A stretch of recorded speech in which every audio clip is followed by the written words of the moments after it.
hello. Sorry for the late start, but we're here and we're ready to go, and we're not going to waste any time on today's show. We're going to get right into it as we're going to bring on this moment, the second half of the biggest game in all of college football. I'm talking about the SEC Championship, where the LSU Tigers are going to be making their way down to the Mercedes-Benz Stadium to take on the Georgia Bulldogs. And we talked to Georgia yesterday, but we're going to make our way down to Death Valley and catch up with our good buddy of LSU Football Truth, Josh Lemoyne. JL, welcome back to OTH, my man. I'm glad to be here, man. Let's talk some football. Let's definitely talk some football. A lot riding on this game. We could have one or two SEC teams in the playoff system this in a few weeks. Talk about that, Josh, and what's the temperature with this LSU football team heading into tomorrow's big ball game? Yeah, I think across the nation, most people would agree if LSU, loses this game in the SEC championship, they probably still end up in the playoffs, right. But what we've seen from the committee, and talking to some of the people around the team and the players, they absolutely don't want to leave that in the committee's hands. This committee's kind of been all over the place. So I'll just say that right now, the temperament of the team is these guys are focused. You can tell, especially with Joe leading the way, these guys are on a mission. And I think that mission is to, win the national championship. Right. And this is just another step in that direction. The team's focused. I mean, it's been a long time since I've seen an LSU team, with this mentality. And I think a lot that has to do with Joe. The quarterback, he's a leader. And I think initially, first couple weeks of the season, it wasn't quite that way. He had a couple outliers, a couple suspensions. But as this kind of season went along, you've seen everybody, team, fans, coaches, jump on the train, and Joe's kind of led that train. So it's been fun to watch.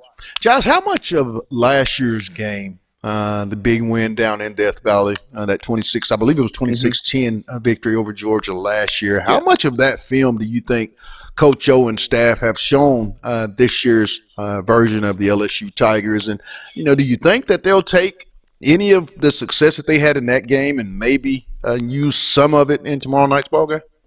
Yeah, I think they absolutely looked at some of the tape. I got a chance to listen to Kirby Smart just now. He's doing his conference for the game. And he said, look, the offense is completely different. It's not the offense that we've seen last year. It's more run-oriented, more kind of traditional LSU offense. He said what you see on film now is completely different. I think from the aspect that LSU knows that they can beat these guys. That's where I think it's important. I think they go into this game having beat Georgia last year. Georgia was ranked number 2 in the country. And really, when you go watch that film, I rewatched it this week, LSU, they won that game from start to finish. Yes, so I think if anything, it gives them that mental, hey, we beat these guys. We know we can match up with them. And, let's go do what we did last year. When you look at this defense that Georgia's coming in with, it's quite quite the advertisement. They've given up 125 total points, which I believe that's second in the country in the collegiate level. But talk about what does LSU, you're going to basically have the best SEC defense against a very potent LSU offense. What are the things that they have to accomplish, Josh, in your opinion, offensively, Joe Burrow and the group, to achieve this big win and continue to be undefeated when Saturday's concluded? Yeah, look, I think it's not going to be easy. Georgia has a tremendous defense. When you turn the film on, they got NFL guys on the line. They got guys at the linebacker position. I'll say this, but when you click the film on, I think where their weak spot is on the back end in the secondary. Now, the guys are talented, but if there's any area that I think LSU can take advantage of, it's in the secondary. When you watch the film, some of those games they have beat on some of these routes, some of these pass routes.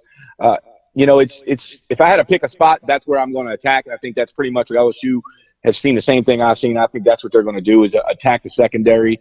Because if you want to get into a line of scrimmage game with Georgia, their front seven is really good. Right. So I don't see LSU. Granted, LSU's going to try to establish the run a little bit. I think that's a necessity. But, I don't see LSU, trying to just run the ball down that throat all day. That's just not what LSU's done. That's not what they're going to do moving forward. I think LSU tries to throw the ball to set up the run. That's how we've seen LSU kind of play all season. From a defensive standpoint, under Coach Joe Aranda, you look at this offense under Jake Fromm. I mean, this is a guy that has a lot of big game experience, Right. and in particular in the SEC championships. I believe this is his third consecutive one. Talk about what the LSU defense has to do versus this big offensive line coached under Yep. Sam Pittman, who some consider the top offensive line coach in all of college football. What do they Mm-hmm. have to do? Because we know this is a line of scrimmage league. It's never Yep. more apparent than in the SEC championship games. Talk about that matchup. Yeah, this is going to be, to me, this is the biggest matchup. I think how LSU's defense over the last 2 weeks has looked really good. We had a couple shaky games there with Ole Miss, stuff like that. But Arkansas and Texas A&M, they've looked really good. Right. So this is the one for me that I'm going to be paying attention the most to, is that can LSU's defense come out and hold their own against probably, like you said, the best offensive line in the country? That's a really good offensive line. They got 3 guys that are probably going to go in the first round there on their offensive line. So how LSU matches up there is important. Georgia just struggles to score points. We've seen that all season. So that's what I want to see. Can LSU's defense hold their ground, kind of keep Georgia doing what they've done all year? If LSU's defense can hold these guys to 17, 23, 24 points, I think that bodes well for LSU. Right. I mean, I think LSU's offense is going to give them 30, 28 to 35 somewhere. I think that's, LSU's going to probably come out and score something around there. So can the LSU defense match up enough, stop the run enough, stop Swift? And look, Georgia's missing their best wide receivers out for the season. Their number 2 wide receiver, Pickens, he's suspended for the first half.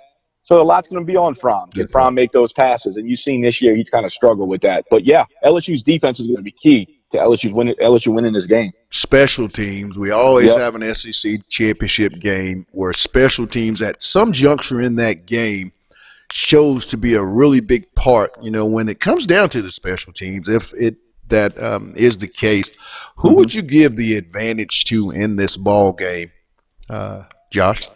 Yeah, I give the advantage to Georgia in the kicking game. Rodrigo Blankenship, I think he's been there for like 20 years, it seems like. Blankenship's been kicking field goals there forever. But he's good. He's really good. He's probably going to be kicking on Sundays.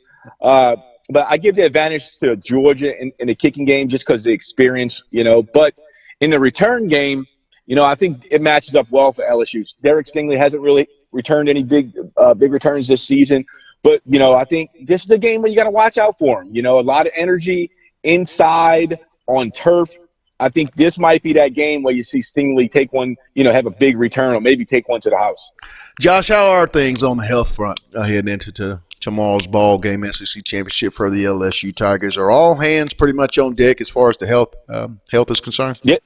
Yeah, no. The last practice report was that practice report had most people at it all season. So LSU's fully manned, and I think Coach O did a tremendous job. We talked about it on here all season, kind of managing, suspensions, however you want to say it, managing injuries. Right. And I thought Coach O did out of everything he's done this year, I really like how he managed his team and managed spots where I got to hold this guy out.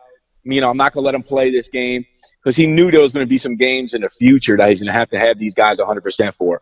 And look, LSU is all hands on deck. We've seen that against Texas A&M. That's the best the defense has looked all season. Right. But it's really the first time all season LSU's had a full defense healthy, ready to play. Great point.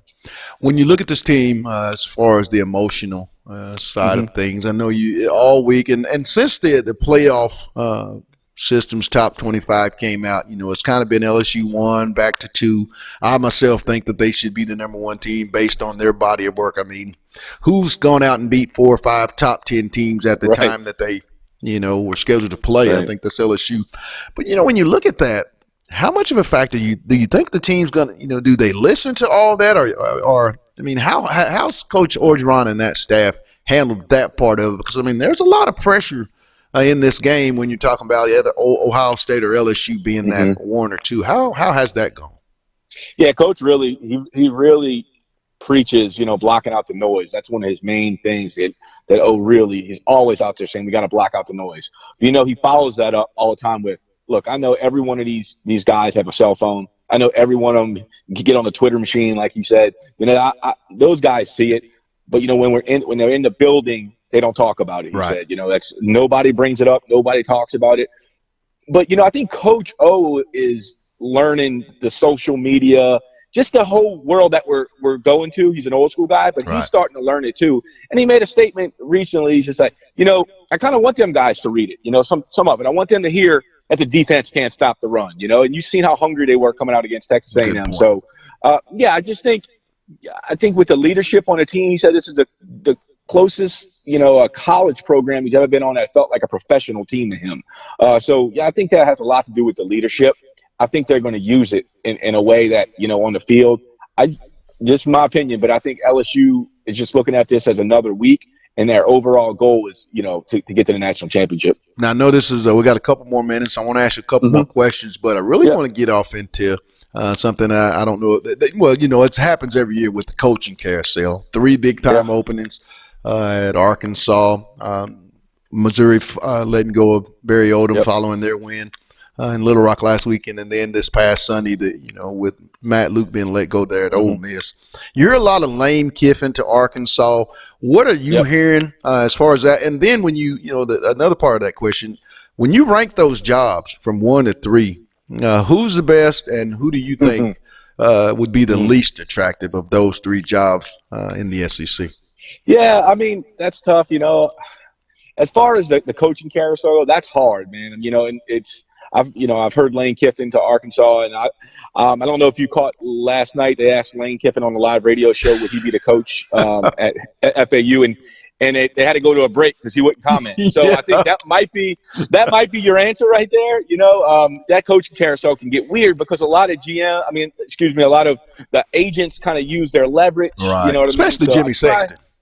Exactly. Oh man. Yeah. But hey, I'm not hating. I get it. You got to get your money, right? Yeah. So, and LSU went through that with Tom Herman and Jimbo Fisher. They both played LSU to make more money. Right. But it looks like LSU came out the winner on that in the long run. But at the time, there's a lot of upset fans. But if I was looking at those teams, man, I've always been an Arkansas guy.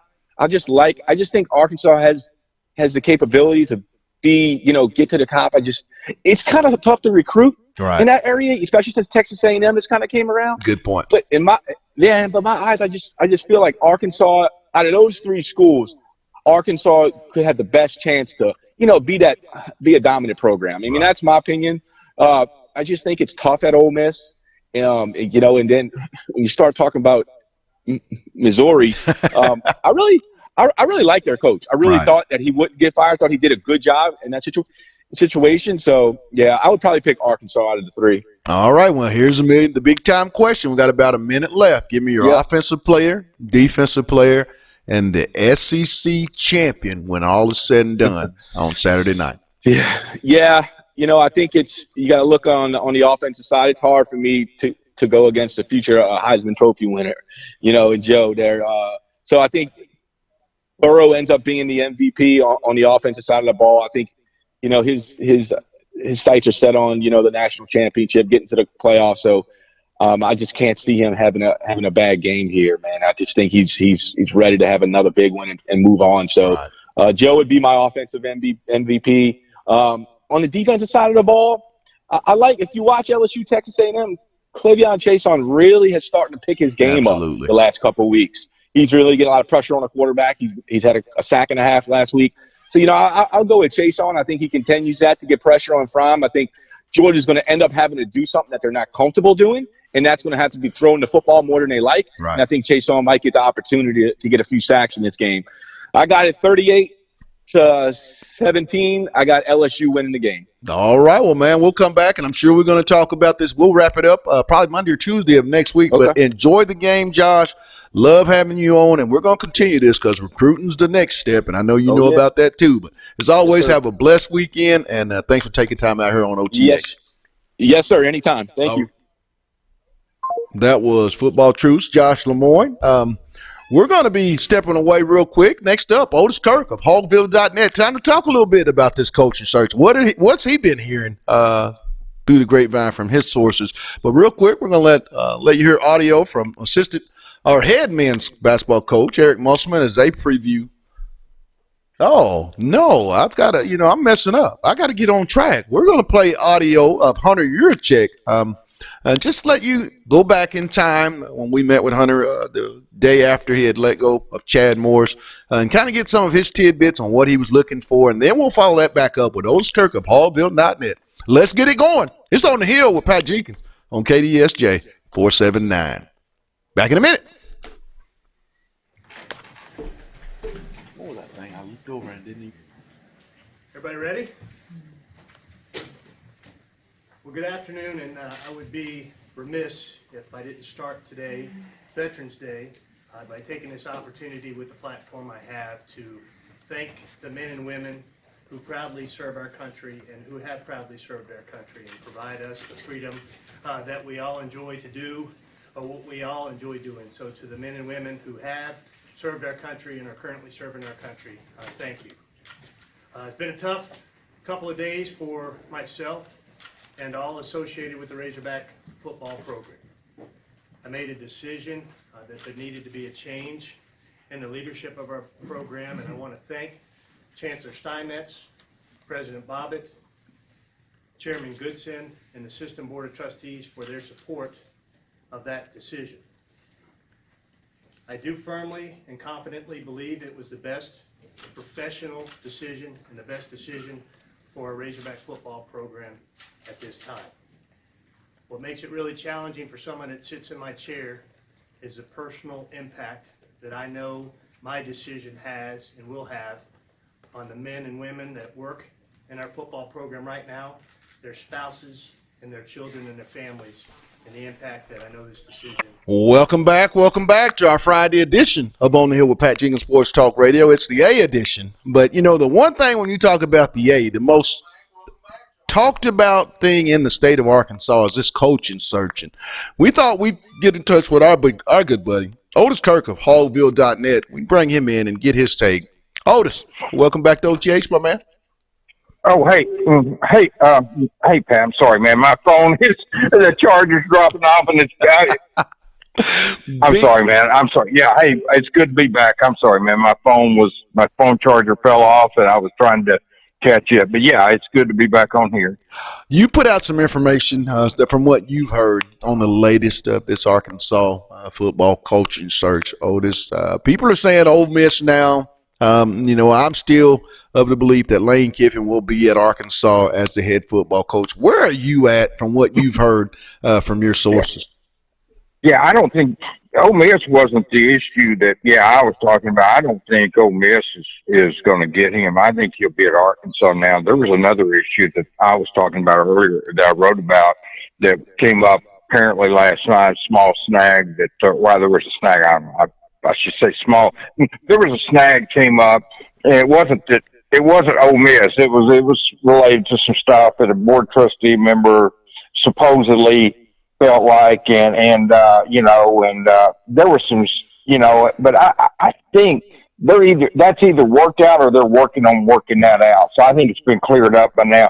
I agree. I think he'll be at Arkansas. I think that's been the hire for a while now. I've thought that ever since, for sure, when they went down there last week, that he would be the hire here. There just hasn't been much noise on other candidates. And there was a couple of names floated out there this morning to different people, by different people. I mean, I can assure you this person I talked to is not the same. I don't have any idea who Clay, Henry, Wally Hall, and those guys talked to. I don't know, but I do know I got names floated to me, and it was the same names. It was by a different source. So, and I don't know the purpose of those names being floated. That's the one thing I don't know, and I can't tell you that. I mean, I try to be honest with everybody.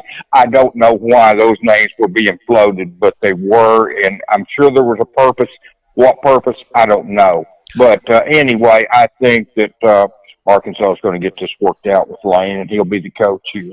When you look at this, it just reeks. I think, as we both agree, Lane will be here. But do you think Jimmy Sexton, because he's got a lot of big-time players and coaches around the country, and he's, this is a guy that likes to, get raises each and every year, as evidence with, I believe, Leach getting a promotion. Talk about that, and the Jimmy Sexton factor in this whole ordeal. Well, I've always thought, one thing about Jimmy reminds me of Scott Boras with baseball. he's going to try to get his clients every dime that they're worth and a few dollars more than they're probably worth. And I'm not directing out of the lane. I mean, he and Scott Boras, I tell you what, those guys making some serious coin, and they don't do it by getting cheap deals for their coaches and players. There's a, I mean, the guy is good, and I mean, he's good at what he does. I wouldn't know Jimmy Sexton if I walked next to him, but he's good at what he does. Obviously, he's successful anyway.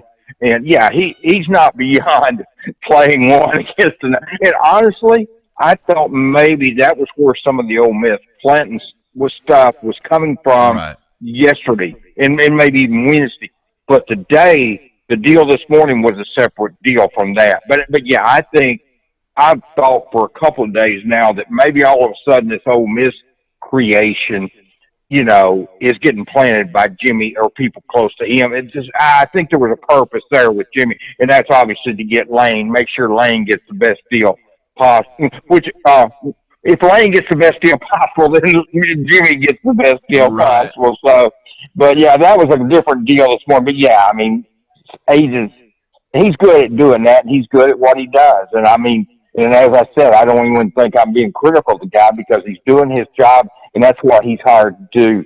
But, yeah, I mean, definitely that was, I think, was a factor with some of the Ole Miss stuff. I don't think Ole Miss, with the stuff that happened to Chris. Absolutely. There, and some of the other stuff, I don't think, I mean, Pat, I had a guy tell me, why would he take Arkansas over Ole Miss? Well, what makes Ole Miss a better job? Because he won 4 games instead of 2? I'm telling you, if Lane Kiffin had been the coach at Arkansas this year, they'd have won more than 4 games. I'm telling you, they won more than 2 or 4. So I don't know what, if you're going by the fact that they beat Arkansas and they won 4 games instead of 2, well, I mean, that to me has nothing to do with the job. It has nothing to do with Lane Kiffin. Or, I think you and I have both agreed that they should have won more than 2 games here. So, I mean, that's coaching blind. Won more than 4. I don't study on me. I do know they got a tough break in the Cal game. That I do know because I was watching. I know the play at the end of the game there, and maybe they got a tough break too. I'm sure they did. But my point is, and they got a tough break at the Mississippi State game with the way that went down. But so, I mean, it's not a knock on Ole Miss. It's just I don't see that that's a better job than Arkansas. I don't think that's any reason for Lane to choose Mississippi because you can't reflect on Arkansas went 2-10 2 years in a row. That's not the Arkansas job. That's why there's a vacancy over there right now. Not because it's a bad school or job. It's because of the hires that some people have made along the way. Talking with Otis Kirk of Hallville.net for those that have just tuned in here on our Friday segment of the A. Talking all the coaching search, but also I want to get off into something that I've heard basically as some of the drawbacks for Lane Kiffin, and it was his past. You're talking about, and you and I have talked about this, we're talking about a young man that was 26, 27 years old, being thrust in a head coaching spot, NFL under an Al Davis, then going from that job to yet another prestigious job in Tennessee, right behind a Philip Fulmer. Then you leave that job and you come in right behind a Pete Carroll. I mean, these are all, jobs where he was a young, up-and-coming coach. The Lane Kiffin that I went back, and I went back here over the last couple of years during his time here at FAU and watched that Lane Kiffin. It seems to be a much more mature Lane, and I think that's due to the time he had at with Nick Saban. Well, for the people that talk about his baggage and why he shouldn't be considered here at Arkansas, is that blasphemy something? Because that's what I think it is. That's what I think it is. It's just pure nonsense. People make mistakes. Is that where you're at as well, Otis? Pat, I'm going to tell you, you know how I feel about this baggage stuff. If people are going to judge somebody, they better not have the same skeletons in their own closet. And so, therefore, I think people throwing casting stones. People don't know how people in their 30s, 20s, 30s. You see, people become millionaires because they're coaches, and all of a sudden they don't know. It's easy. Athletes do that. I mean, Otis, you and I know. I mean, there's people in the local media that the university endorses that's made quite a bit of mistakes, and during their time, don't you think? We won't name names, but that has gone on at here in Northwest Arkansas. Yeah, there's definitely some people I know, and there's another thing. Let me just get this off my chest. If you got a minute, Pat, let me get this off my chest. Hey, I'm all about it, You know, baby. I have people telling me, hey, before we're writing something for attention, let me tell you, I'm old enough. Listen, I don't ever understand the attention I've gotten through the years. As much attention as I've got, I'm not writing anything for attention. I'm not doing anything for attention. I don't need it. I'm a sports writer. There's some sports writers that need to realize they're not presidents where the world depends on or the United States depends on. They're not doctors saving people's lives. They're not military guys out here putting their life on the line for somebody else. We're sports writers. We write stories.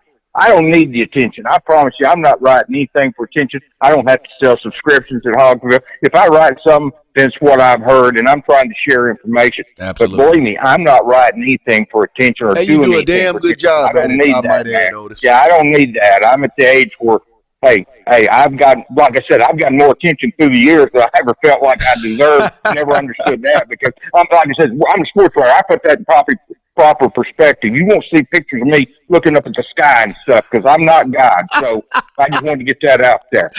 Now, with that all being said, and we're talking with Otis Kirk, for those that have just tuned in here on OTH, our Friday edition of the A of Hogville.net. With that being said, Otis, say Lane is named the head football coach here at the University of Arkansas. I think it's going to come down. Whomever the coach will be named this Monday. What would Lane Kiffin bring to the university going forward, not only just for the school, but on a national level, in your opinion? Well, he's coached the NFL. He's only had one losing season in college. He's led Florida Atlantic to 2 division championships in 3 years. He's coached in the SEC, been a head coach, been a successful a coordinator here. He has won at Southern Cal. He's got a winning record everywhere he's been. Right. He was 7-6 at Tennessee. He would bring swag, confidence. Hey, I'm going to tell you, it ain't bad. I mean, there's ways. Eric Musselman brought some of that to the basketball team. Absolutely. These guys expect to find a way to win at the end of the game instead of a way to lose. And that's one thing that's haunted the football team. And I'm going to tell you, I said on another show, Pat, in the SEC, you're going to have close games. Right. Look how many Auburn had the year they won the national championship with Cam Newton at quarterback. They had a ton of games, 7 points or less. You better expect to win and find ways to win, and that's one thing that's been missing over there. The players maybe mentally they don't even. I mean, they would never say. You were right. They don't expect to win. They don't expect to win because they haven't won. Right. They don't have anyone. And Lane Kiffin would bring that kind of swag and confidence to Arkansas, and I think that's great. I mean, he's a guy that, for the people say, why would he come to Arkansas? He's not the kind that's going to back down from the challenge. Absolutely. He brings it. You asked me about nationally. I mean, he goes up to Notre Dame next year. They probably won't beat Notre Dame, but Lane's not going to go up there afraid to play them. And that's what he would bring confidence. He would bring national exposure to this program. The guy's been at USC, Tennessee, Alabama, the Oakland Raiders. He's been a lot of good places along the way. And he's had success at Florida Atlantic. And I just think he brings a name and some name recognition and not to mention probably a good staff. I think he'd bring a great staff.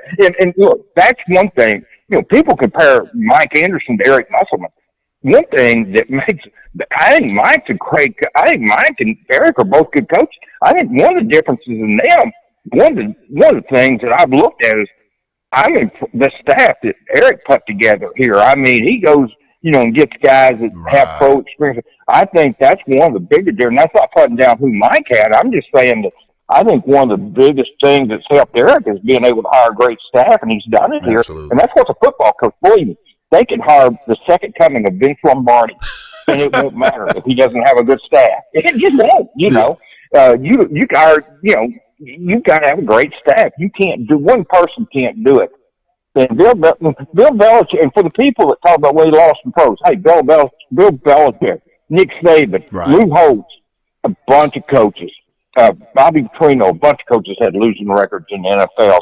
Bill Belichick had one in Cleveland. New England hired him 6 Super Bowl championships later. They're happy they hired him. So that doesn't faze me. But I look at the success he's had in college, and I think that's what impresses me, not anything about him that phases me. Well, Otis, love having you on, and just prepare.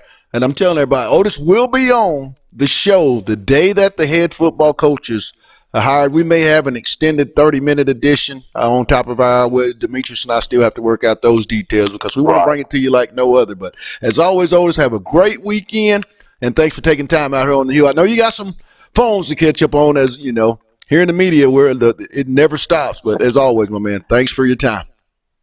Thanks, Pat. Thanks so much, man. That was Otis Kirk of Hogville.net. We're going to step away real quick and bring you more audio. We're going to talk a little must bust. They got a big time basketball game as they're traveling to Bowling Green, Kentucky to take on the Western Kentucky Hilltoppers tomorrow evening at 6 p.m. tip off. We're going to talk to Scotty Borland of the Arkansas Democrat Gazette and see what his keys are and just how the must bust may fare tomorrow night. It's all on the hill with Pat Jenkins on KDSJ 479. Back in a minute.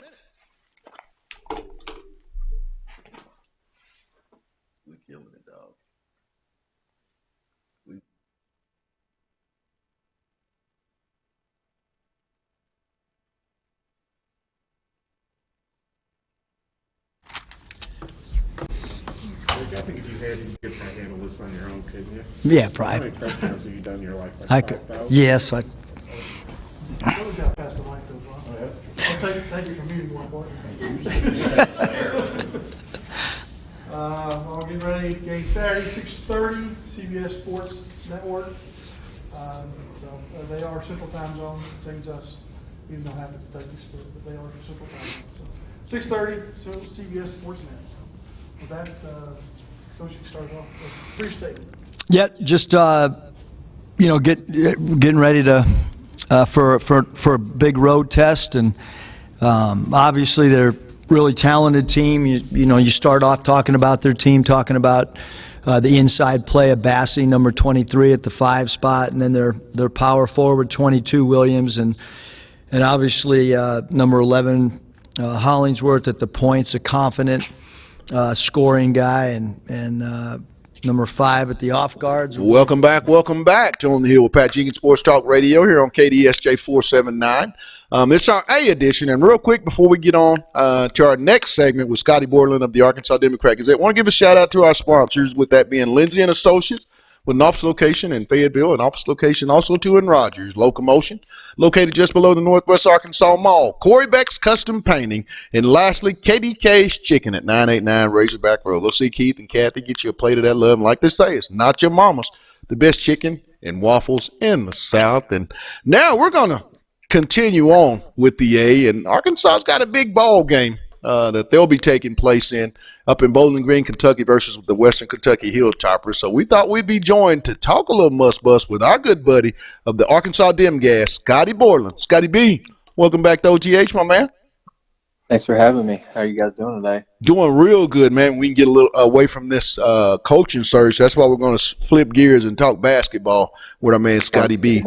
Talk about this basketball team. They had a midweek game versus Austin Peay. What did you take from that game, Scotty? And what are going to be some of the things from visiting with Coach Musselman yesterday that you think they'll try to emphasize in tomorrow night's ball game versus Western Kentucky?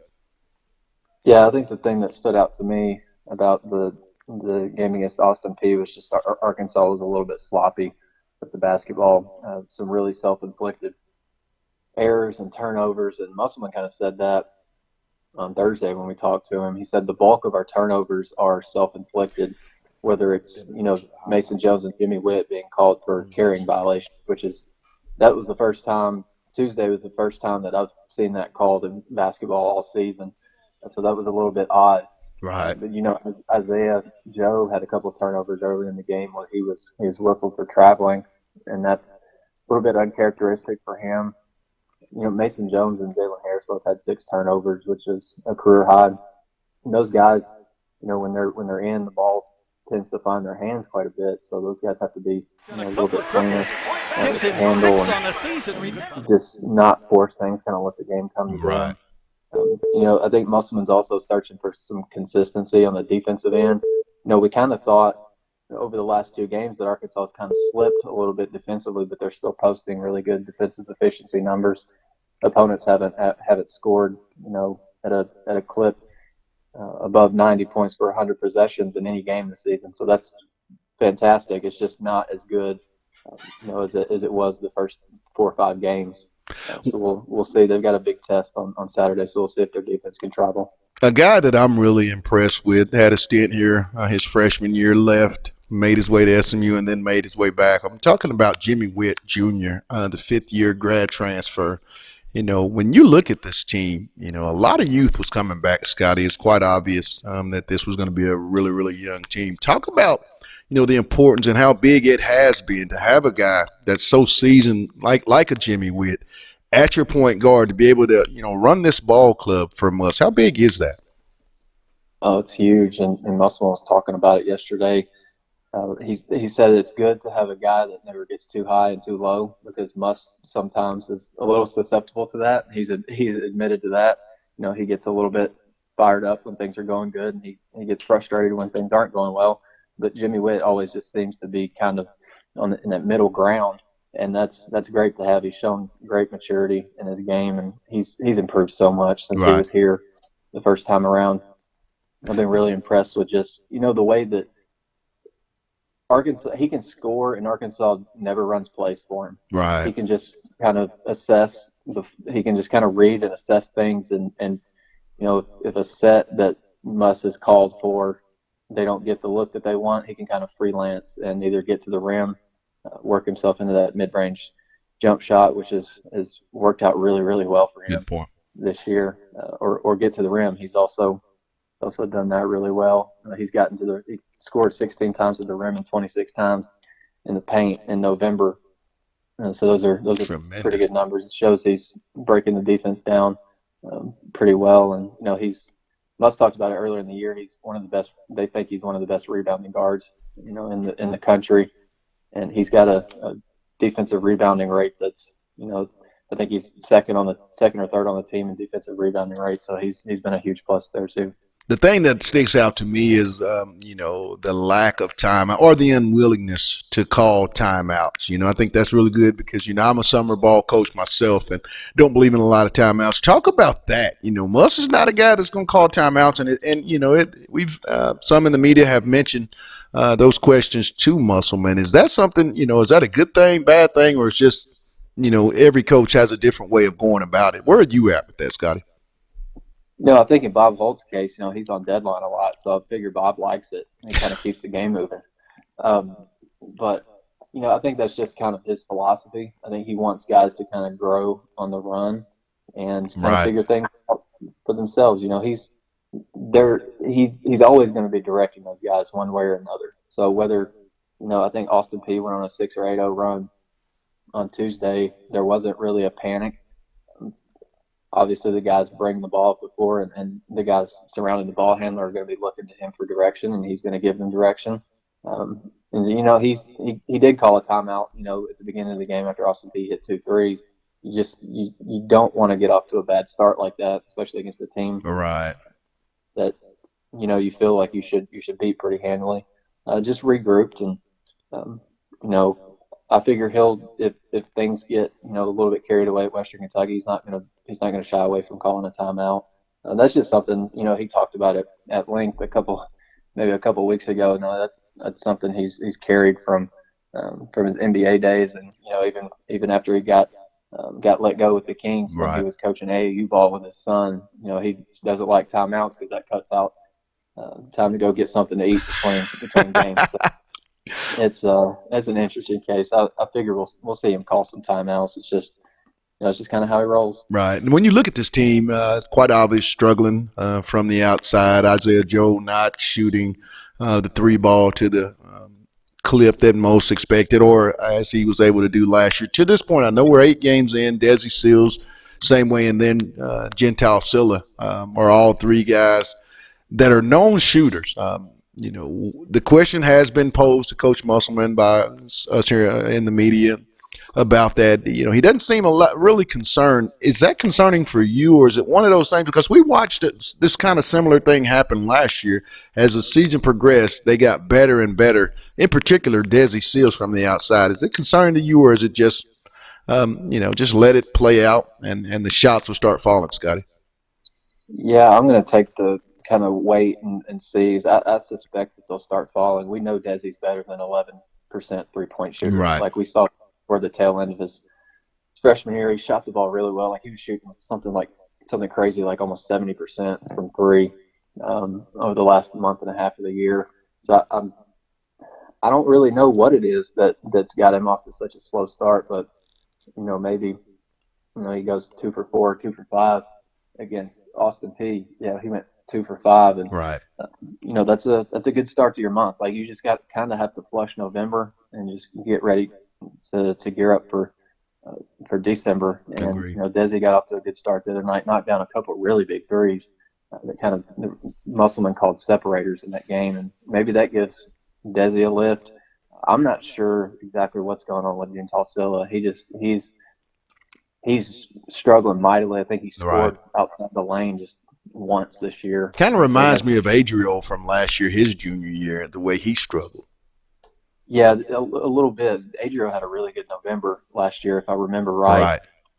Gene Tall, just not off to a good start, but I think Musselman said he's battling some confidence issues, and he's got to see a ball or two, go through the net, and maybe that would pick up his minutes. I don't think I think he played like 5 minutes against Northern Kentucky and hardly saw the floor at all against Austin P. So we'll see if he can get going. I think if he can, it's obviously a big lift into that front line because he's obviously a very experienced veteran player who can give you some pretty vital things on the front line, especially when you're as thin as you are there.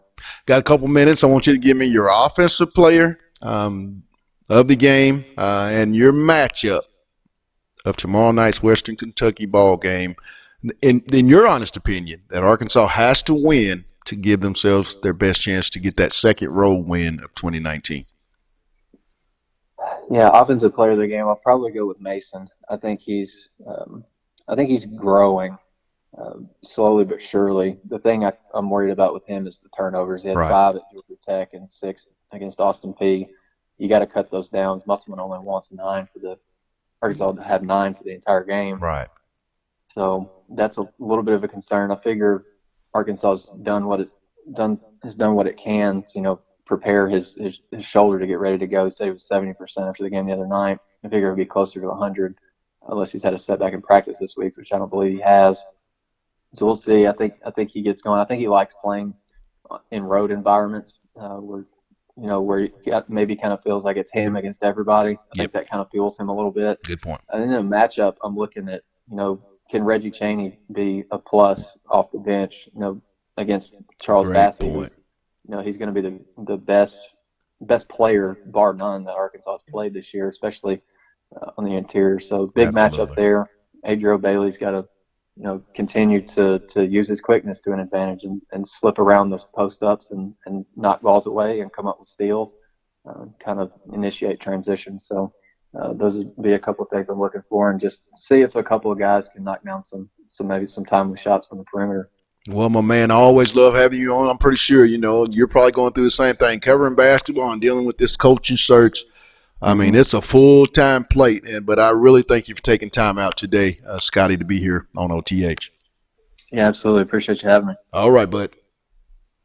That was Scotty Borderland of the Arkansas Democrat-Gazette, giving us his take on the must-bust and just some things that he's going to be looking for as Arkansas travels to Bowling Green, Kentucky for tomorrow night's tip-off versus the Western Kentucky Hilltoppers. Now, Western Kentucky beat Arkansas here in Fayetteville last year, I believe, by a point.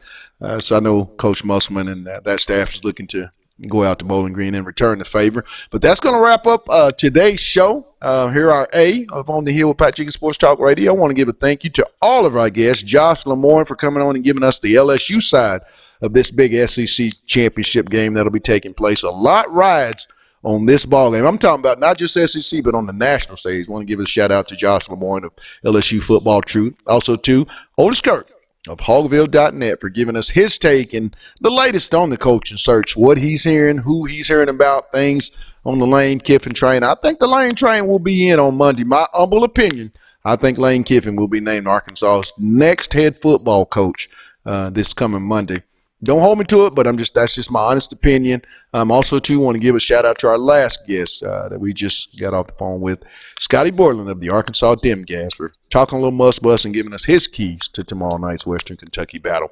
For myself, I want to give continue a thank you to my producer, Demetrius Johnson, for all that he does for the program, and for you all, guys, for all our supporters for tuning in and listening and chiming in as well. It's going to be a big week, and we're looking forward. I want to give a shout out before we get out of here to our sponsors, Lindsay and Associates, with an office location in Fayetteville, an office location also too in Rogers. Locomotion, located just below the Northwest Arkansas Mall in Fayetteville. Corey Beck's Custom Painting, residential, commercial. If you need it to look good, contact Corey Beck, and I guarantee you will not be disappointed. And lastly, KDK's Chicken. That's at 989 South Razorback Road. Go see Keith and Kathy. Get you a plate of that love, because I think we're going when I leave here. But like they say, it's not your mama's. The best chicken and waffles in the South. But that's going to wrap it up, and we'll be back with much, much more. You don't want to miss next week. The next week's going to be real hot. A lot to talk about. I'm excited. I know Dee's excited. But we got to go get you the scuttlebutt so we can come back in here on Monday. But that's going to wrap it up. For myself, it's On the Hill with Pat Jenkins on KDSJ 479. You guys have a blessed weekend, and let's get it. Baby God.